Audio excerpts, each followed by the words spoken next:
Indian space research organisation के ex chief हैं, वो कुछ वार्निंग्स दे रहे हैं मोदी सरकार को। ये उनके अपने आईएसआरओ के एक्स चीफ सोमनाथ का समझ लें कि एक मशवरा है और एक वार्निंग भी है। इससे यकीनी तौर पे भारत की परेशानी नाज़रीन कई गुना बढ़ चुकी है और ये सिर्फ अकेला नहीं आ रहा, जिस तरह मैं आपको बताया कि पूरा पैकेज है। India's aim of isolating Pakistan is at a dead end. Pakistan को आलमी तन्हाई का शिकार करने का इंडिया का जो ख्वाब था, ये जो ख्वाहिश थी, वो अपनी मौत मर चुकी है। बिस्मिल्लाहिर्रहमानिर्रहीम, अस्सलाम वालेकुम। मैं हूँ मोहम्मद जुनैद हलीम। उम्मीद है आप सब खैरियत से होंगे नाज़रीन। और आज की कुछ अहम डेवलपमेंट्स हैं, ख़त्ते में होने वाली जो तब्दीलियाँ हैं, जो डील्स हैं, उससे मुतल्लिक आपको अपडेट करेंगे। जिसमें सबसे पहले तो आपको बताएंगे कि पाकिस्तान चाइना से क्या ख़ास ख़रीदने जा रहा है, क्योंकि ये जो असला साजी की, असला ख़रीदने की दौड़ है, इसका आगाज़ तो भारत ने किया था, लेकिन ख़ुद ही उस ट्रैप में फंस चुका है। पाकिस्तान कुछ बहुत ही दिलचस्प और ऐसी इनोवेशंस करने जा रहा है अपनी दिफाई सलाहियतों के अंदर, जो कि यकीनी तौर पर जानने के लायक हैं। और इससे हमारे जो ओपोनेंट हैं, जो हमारे दुश्मन हैं, वो काफ़ी परेशान हैं। ये ऐसा क्या है, ये आपको बताएंगे कुछ ही देर में। और फिर आपको बताएंगे कि इंडियन स्पेस रिसर्च ऑर्गेनाइजेशन के एक्स चीफ हैं, वो कुछ वार्निंग्स दे रहे हैं मोदी सरकार को, कुछ ऐसी जिसको हिंदी ज़ुबान में कहा जाता है ना, चेतावनी, वो देने की कोशिश की जा रही है। और वो क्या वार्निंग्स हैं, उस पर कान धरने की ज़रूरत है। अगर इस बार भी तवज्जो ना दी तो अगली बार शायद ज़्यादा नुकसान हो सकता है। तो वो चीज़ें भी आप तक पहुँचाएंगे। और फिर इंडिया का पाकिस्तान को आलमी सतह पर तनहा करने का जो ख्वाब था, जो ख्वाहिश थी नाज़रीन, वो अपनी मौत आप मर गई है। ये उनके अपने जरीदे, उनकी अपनी न्यूज़ वेबसाइट्स हैं जो कि दावा कर रही हैं, उनकी अपनी अखबार से, उनकी अपनी न्यूज़ वेबसाइट से ये खबर आप तक पहुंचाएंगे। और फिर जाते जाते थोड़ा सा हम हुकूमत को आईना दिखाएंगे। वो हुकूमत जो कि बड़े बड़े दावे कर रही थी, हमारी पाकिस्तान की हुकूमत, कि बड़ा रिलीफ मिलने जा रहा है पाकिस्तान की आवाम को, बहुत ही आसानियां पैदा की जा रही हैं, आवाम दोस्त बजट होगा। ऐसा कुछ भी नहीं हुआ। और एक ऐसी बरसात है टैक्स की या टैक्सेस की, जिसके अंदर हर पाकिस्तानी उसकी जद में आ रहा है और परेशानी का शिकार है। तो थोड़ा सा उसका भी जायज़ा लेंगे। तो आगाज़ कर लेते हैं नाज़रीन पहली स्टोरी से, जो कि बहुत ही अहम भी है और इस वजह से अहमियत की हामिल ज़्यादा है कि इससे पाकिस्तान का जो दिफाई निज़ाम है, वो पहले से ज़्यादा, कई गुना ज़्यादा मौसर होने जा रहा है। एक डील होने जा रही है, अलर्ट के तौर पे इसे न्यूज़ वेबसाइट ने शेयर किया है। China in talks with Pakistan to deliver KJ-500 surveillance aircraft able to monitor Indian air space. तो ये KJ-500 सर्वेलेंस एयरक्राफ्ट क्या है, ये आपके लिए जानना बहुत ज़रूरी है। थोड़ी सी खुसूसियात इसकी आपके साथ शेयर कर देते हैं नाज़रीन, और ये किन खुसूसियात का हामिल है ये जानने से ताल्लुक़ रखता है। Chinese KJ-500 is a third generation AEW&C aircraft equipped with a fixed AESA radar providing 360 coverage, यानी कि ये 360 एंगल पे अपने जो रेडार है उसको इस्तेमाल करने की सलाहियत रखता है। Capable of detecting and tracking multiple aerial threats, यानी कि फ़िज़ाई रास्ते से जो भी मुख्तलिफ थ्रेट्स हो सकते हैं, वो किसी भी सूरत में हो सकते हैं, वो किसी एयरक्राफ्ट की सूरत में हो सकते हैं, किसी फाइटर जेट्स की सूरत में हो सकते हैं, किसी मिसाइल की सूरत में हो सकते हैं, किसी ड्रोन के ज़रिए हो सकते हैं। तो उन सारी जो भी थ्रेट्स आपकी फ़िज़ाओं में आपको महसूस होता है, ये जो KJ-500 सर्वेलेंस जेट है, ये इसको इंटरसेप्ट करने की तो वो तो बात की बात आती है, उसको पहले महसूस करता है और फौरी तौर पे मुतला करने की, यानी कि आगाह करने की सलाहियत रखता है, इन्फॉर्म करने की सलाहियत रखता है। इसके अलावा नाज़रीन coordinating fighter jets and directing air defence operation in real time over long distance. तो ये फौरी तौर पे इस ख़तरे को भांपता है और फिर जो इनका रियल टाइम, यानी कि फौरी तौर पे उसके ऊपर क्या हिफाजती इक़दाम करने चाहिए, किस तरह उसको काउंटर करना है, तो ये कंट्रोल रूम में इंफॉर्मेशन देने की सलाहियत रखता है। In parallel of KJ-500 negotiation, Chinese defence authorities have reportedly propose the supply of 40 J-35A 5th generation stealth fighter jets and HQ-19 long-range air defense missile system to Pakistan. This broader package, if accepted, would represent one of the most comprehensive modernization initiative in Pakistan defense procurement history. तो सिर्फ ये अकेला नहीं है, पूरा package है जो पाकिस्तान को मिलने जा रहा है, जिसके अंदर KJ-500 है, जो कि सर्वेलेंस एयरक्राफ्ट है। इसके साथ आपको J-35A 5th generation fighter jets जो कि स्टेल्थ टेक्नोलॉजी के हामिल हैं, ये मिलने जा रहे हैं। और इसके साथ साथ HQ-19 जो कि एयर डिफेंस सिस्टम तो है ही, और ये एक ऐसा एयर डिफेंस मिसाइल सिस्टम है जिसकी रेंज बहुत ज़्यादा है। तो ये पूरा जो कंप्लीट पैकेज है ये तबाहकुन हो सकता है पाकिस्तान के दुश्मन के लिए। अब जो भी पाकिस्तान से दुश्मनी मोल लेना चाहता है वो सोच समझ के पाकिस्तान से दुश्मनी मोल ले, क्योंकि अब पाकिस्तान का दिफा जो कि पहले ही मौसर था उसमें कई गुना इजाफा होने जा रहा है। The government of Pakistan announced on June 6, ये 6 तारीख को नाज़रीन एक्स के ऊपर ऑफिशियली पाकिस्तान की तरफ से इसको अनाउंस कर दिया गया है that China has entered into formal negotiation with Islamabad to deliver the Shaanxi KJ-500 airborne early warning in control aircraft. This announcement mark a significant development in regional defence dynamics. तो इससे यकीनी तौर पे भारत की परेशानी नाज़रीन कई गुना बढ़ चुकी है, और ये सिर्फ अकेला नहीं आ रहा, जिस तरह मैं आपको बताया कि पूरा पैकेज है जिसके अंदर ये एयर डिफेंस सिस्टम भी है। तो थोड़ा इस पैकेज की तफसीलात भी आपके साथ शेयर कर देते हैं। From a strategic perspective, a potential induction of KJ-500 into Pakistan Air Force poses a serious challenge for India air power doctrine and regional surveillance superiority.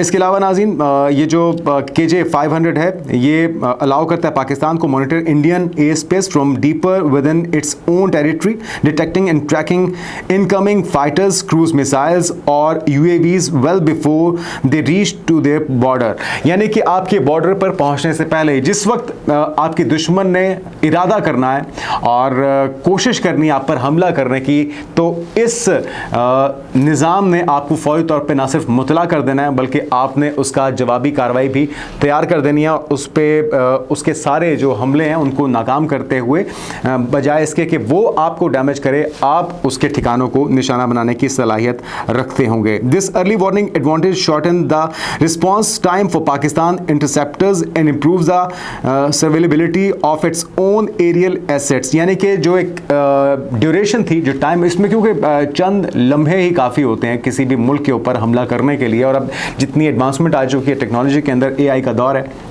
और साइबर और जो इसके अलावा स्पेस डिपार्टमेंट है वो बहुत ज़्यादा मुतहरिक हो चुके हैं। सेटेलाइट के थ्रू एक एक लम्हे की जो मालूमात है वो बहुत अहमियत के हामिल है। तो अगर आपने एक लम्हा भी ज़ाया कर दिया तो आप न सिर्फ अपने ख़ुद मुख्तारी बल्कि अपनी सलामती से भी हाथ धो सकते हैं।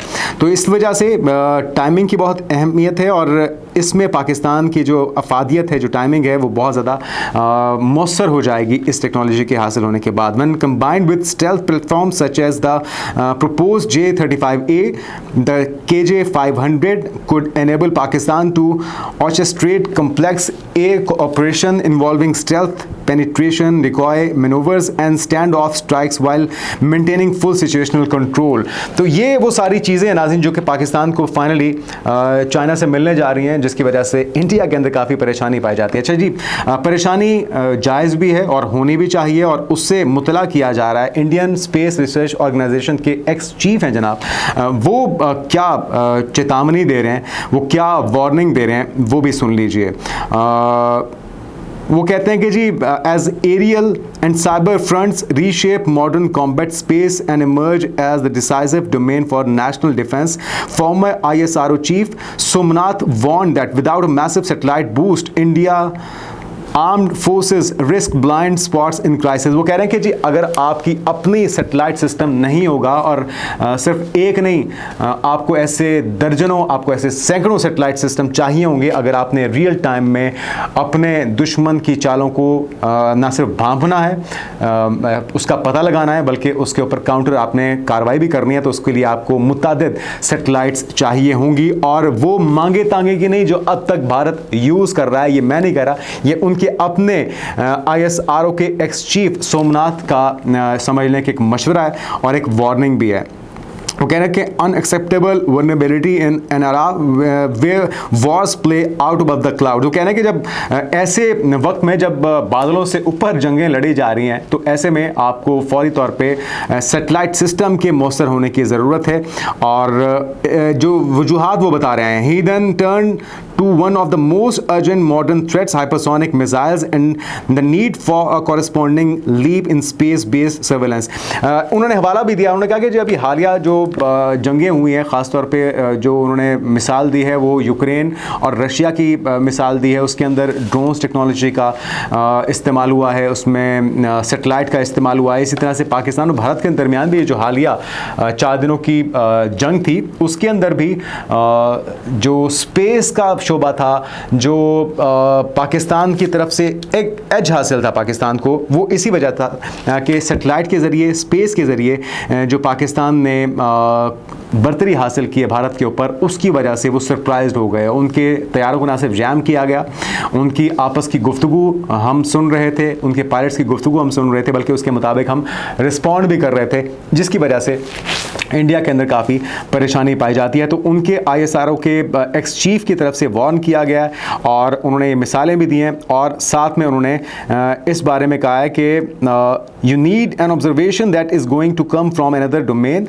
सो you need to observe deep into the terrain of another nation even before it starts. वो कह रहे हैं कि इससे पहले कि कार्रवाई शुरू हो जाए आपको इसे समझना होगा, भांपना होगा। अपनी सेटेलाइट्स और एक नहीं मुतादिद सेटेलाइट्स आपको चाहिए होंगी और इसके लिए आपको काम तेज़ करना होगा। अच्छा जी, पाकिस्तान के अंदर हुआ क्या बुनियादी तौर पे? आपको याद होगा 2021 के अंदर जिस वक्त मौजूदा एयर चीफ को ज़हीर बाबर सिद्धू साहब को अपॉइंट किया गया था हमारे उस वक्त के वज़ीर आज़म इमरान खान साहब की तरफ से, तो उन्होंने मुख्तलिफ शख्सियात के इंटरव्यू किए इस अहम पोस्ट के लिए, इस अहम जिम्मेदारी के लिए, जिसमें से उनकी आइडियोलॉजी, उनके प्लान्स और उनके विजन को देखते हुए उन्होंने शॉर्ट लिस्ट किया। कुछ ही देर के बाद जब उन्होंने सारे इंटरव्यूज़ कर लिए तो उन्होंने कहा कि जी ज़हीर बाबर सिद्धू साहब नए एयर चीफ अपॉइंट होंगे। तो जैसे ही वो अपने ओहदे पर आए तो उनका जो फोकस रहा नाज़रीन वो ये था कि 2019 का एक हालिया जो वाक़या उस वक्त हो चुका था, वो MiG-21 को पाकिस्तान ने गिराया था।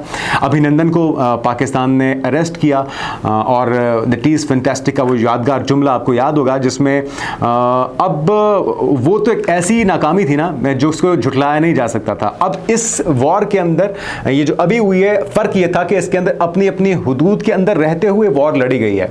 अच्छा, हम बात करें ज़हीर बाबर सिद्धू साहब की। उन्होंने आते ही जो अहम 2 काम किए थे नाज़रीन, एक तो ये कि MiG-21 जो कि पुरानी टेक्नोलॉजी हो चुकी थी, उसके बाद राफेल की इंडक्शन हुई है इंडियन एयरफोर्स के अंदर, जो कि बहुत ही जदीद तैयार है, बहुत ही मौसर तैयार है और अनडिफिटेड था। तो उसको काउंटर करने के लिए उसी रोज़ से हमारे एयर चीफ ने काम शुरू कर दिया था। खास तौर पे cyber command system, space command system की तश्कील उन्होंने की और इन 2 शोबों में, एक ही पहले ही पाकिस्तान की आर्मी को, पाकिस्तान की एयरफोर्स को यह बर्तरी हासिल है कि दुनिया की वाहिद एयरफोर्स है जो अपने फाइटर जेट्स खुद तैयार करती है। JF-17 थंडर पाकिस्तान का अपना तैयार करता है, उसमें एक्सपर्टीज़ यकीनी तौर पर चाइनीज़ दोस्तों की शामिल है, लेकिन पाकिस्तान ने अपने बलबूते पे, अपनी सलाहियतों की बिना पे उसे तैयार किया और अब आज़रबाईजान उसे ख़रीदने जा रहा है। 40 एयरक्राफ्ट जो कि अब तक की पाकिस्तान की डिफेंस की सबसे बड़ी डील है, वो $4.6 बिलियन की डील पाकिस्तान के साथ करने जा रहे हैं। ऑफिशियली इस बारे में अनाउंसमेंट भी हो चुकी है। तो पाकिस्तान को ये जो बर्तरी है वो इस वजह से है कि पाकिस्तान अपना होमवर्क मुकम्मल कर चुका था और जिस वक्त ये जंग या कशीदगी होने लगी अभी हालिया, तो इंडिया के अपने डिफेंस एनालिस्ट, उनके अपने हाजिर सर्विस या एक्स सर्विसमैन, वो ये मशवरा दे रहे थे, वो इस चीज़ से वार्न कर रहे थे कि इंडियन एयरफोर्स पाकिस्तान एयरफोर्स का मुकाबला करने की पोजीशन में नहीं है। लेकिन कान नहीं धरे गए। मोदी साहब को इलेक्शन जीतने थे, पाकिस्तान के ऊपर आबी जारियत करनी थी, इंडस वाटर ट्रीटी को रोकना था, तो उन्होंने जंग मुसल्लत कर दिया और फिर उसका नतीजा क्या था वो पूरी दुनिया ने देखा है। अब आते हैं नाज़रीन उस एतराफ़ की तरफ जो कि इंडियन अखबार ख़ुद कर रहे हैं अपने रोज़नामे के अंदर। ये है डेक्कन हेराल्ड और वो क्या कह रहे हैं? वो कह रहे हैं कि India's aim of isolating Pakistan is at a dead end. वो कह रहे हैं कि पाकिस्तान को आलमी तन्हाई का शिकार करने का इंडिया का जो ख्वाब था, ये जो ख्वाहिश थी, वो अपनी मौत मर चुकी है। क्यों? क्योंकि पाकिस्तान की तरफ से अपने मौक़िफ़ को जिस अंदाज़ में पूरी दुनिया के सामने रखा गया, जिस अंदाज में इंडिया के बयानिए को, इंडिया के मौक़िफ़ को पूरी दुनिया ने रद्द किया है। और इस अहम मौके पे यूनाइटेड नेशंस की 2 अहम चेयर्स का मिलना, इसका हवाला भी इसी अखबार की तरफ से दिया जा रहा है। वो कह रहे हैं कि the coup de grace was delivered when the 15 member of the United Nations Security Council elected Pakistan a non-permanent member of 2025 and 26 to chair of the Taliban Sanction Committee and vice chair of the Counter Terror Committee of the United Nations Security Council। लेकिन वो कह रहे हैं कि तमाम जो 15 members हैं उनकी रजामंदी के साथ, उनकी कंसेंसस के साथ ये जो आपको पाकिस्तान को 2 चेयर्स मिली हैं, तो ये भारत की बहुत बड़ी नाकामी है, इसका एतराफ़ हो रहा है। While New Delhi found no international backers for its military operations inside Pakistan. तो ये हम नहीं कह रहे, एतराफ़ वो होता है, तारीफ़ वो होती है जो दुश्मन करे। तो ये अगर इंडिया का जरीदा, इंडिया की न्यूज़ वेबसाइट अगर ये क्लेम कर रही है तो मेरे ख्याल में इसको मान लेना चाहिए। अब इंडियंस वो जो अंधभक्त हैं उन्हें ज़्यादा ज़िद नहीं करनी चाहिए इस चीज़ पे कि ना सिर्फ अस्करी मामले में जो जंगी महाज था उस पर पाकिस्तान ने कामयाबी हासिल की और उसमें मोदी सरकार को नाकामी हुई, बल्कि सिफारती तौर पे भी उन्हें बुरी तरह से नाकामी का सामना करना पड़ा। और इसका एतराफ़ खुद इंडियन अखबारों की तरफ से, वेबसाइट्स की तरफ से, तजियाकारों की तरफ से किया जाने लगा है। अब आते नाज़रीन थोड़ा सा पोस्टमार्टम कर लें उस बजट का जो कि दावा किया जा रहा था कि अवाम दोस्त बजट है। सभी झूठ था, सभी ढकोसला था। और फेडरल मिनिस्टर्स की जो तनख्वाहें थी उसमें 150 से 188% इजाफा किया गया बजट आने से कई महीने पहले। एमएनएज और सेनेटर्स की तनख्वाहों में 200% इजाफा हो चुका है। स्पीकर, चेयरमैन सेनेट की तनख्वाह के अंदर 634% इजाफा हो चुका है। और गवर्नमेंट एम्प्लॉयज़ जिसके लिए तजवीज़ गई थी जी 6% की, पेंशन में इजाफा होना था 7%, जिसको कहता है ना कि हातम ताई की कब्र पे लात मारने वाली बात, वो वज़ीर आज़म ने उसे मुस्तरद करके 10% कर दिया है। लेकिन हुआ क्या है, सोलर्स के ऊपर, सोलर पैनल्स के ऊपर 18% टैक्स आयद किया गया है। 600 साढ़े 600%, यानी कि ऑल्टो जो गाड़ी है वो 30-32 लाख की पहले थी, अब उसकी कीमतें मजीद बढ़ने जा रही हैं क्योंकि तमाम गाड़ियों के ऊपर 18% टैक्स और आयद कर दिया गया है। इसी तरह से रियल स्टेट सेक्टर के अंदर जो रिलीफ की बात की जा रही थी वो सब ढकोसला साबित हुआ। जो तनख्वाहदार तबका था उनके ऊपर स्लैब को माइनर सा कम किया गया है, लेकिन वो भी जो कहते हैं ना ऊंट के मुंह में जीरे के बराबर है। तो ओवरऑल जो पूरा का पूरा इस वक्त ज़रूरी शोबा है वो पहले ही 13.5% मनफी ग्रोथ के साथ इस वक्त नेगेटिव ग्रोथ में जा रहा है। नेगेटिव उसकी जो क्रेडिबिलिटी, आप ज़रूरी मुल्क होने के बावजूद अगर आप अपनी काश्त को ही कैश नहीं करवा पा रहे, अपनी ज़रात को ही कैश नहीं करवा पा रहे, तो मेरे ख्याल में फिर इससे ज़्यादा अफसोस की बात क्या हो सकती है। हुकूमत की तरफ से दावे किए जा रहे हैं कि ये सारा कुछ आवाम के लिए किया जा रहा है, आवाम को टैक्स नेट के अंदर लाने के लिए जा रहा है। मेरे ख्याल में तो आवाम को जीने के लिए जो सांस लेने की मेरे ख्याल में आखिरी ऑप्शन बची है उसके ऊपर भी टैक्स लगाना बाकी रह चुका है और तो कुछ नहीं छोड़ा। उम्मीद करते हैं कि अभी जो इस पर बहस होनी है, जो इसको मंजूरी मिलनी है और जो सूबाई बजट आने हैं उससे पहले ही कुछ इसमें बेहतरी लाई जाए और आवाम को सुख का सांस लेने का कोई मौका फराहम करना चाहिए। क्योंकि इस वक्त सभी जितने भी सेक्टर्स हैं, चाहे वो रियल स्टेट हो, चाहे वो ताजिर बरादरी हो, चाहे वो किसान हो, चाहे वो आम आवाम हो, तनख्वाहदार लोग हों, इंडस्ट्रियलिस्ट हों, ट्रेडर्स हों, रिटेलर्स हों, सभी इस वक्त शिकवा कुनाए और हुकूमत से मुतालबा कर रहे हैं कि नज़रसानी कीजिए, कुछ होश के नाखून लीजिए। आज के व्लॉग से इतना ही नाज़रीन, इजाज़त दीजिए। अल्लाह हाफ़िज़।